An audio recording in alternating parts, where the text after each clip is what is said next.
Imagine a day where you look up, you see the enormity of the mountain, and you're just taken back by it for a moment while you just have to admire its beauty. You breathe in the good, fresh nature air, and you start walking down a trail, not quite sure where you're going or what's at the end of it. You're just walking.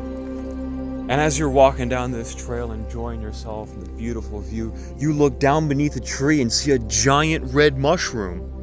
And then you see another one, and another one, and another one. So naturally, being a human being, you want to take a few of these and just, have them, right?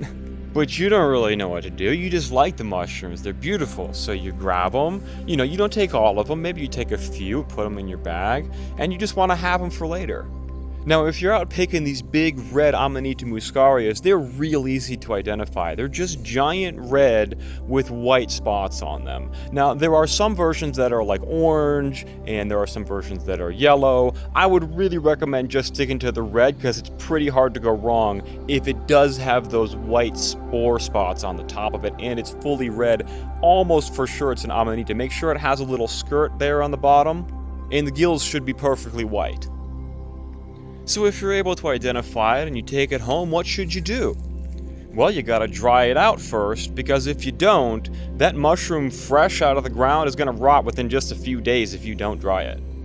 So the only thing to do there is just to make sure it's clean off any debris or leaves that are on the cap. And you want to set the mushroom in such a way that it's getting warm air to blow over it. What I personally use are 1500 watt heater fans.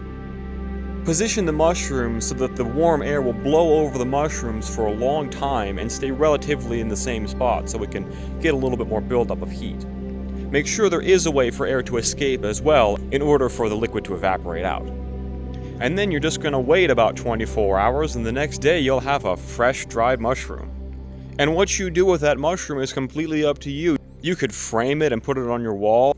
You could use it as a Christmas ornament, as a table decoration, or just do something completely different with that mushroom. I'm trying to get people outdoors to reconnect with their spirit and reconnect with nature again.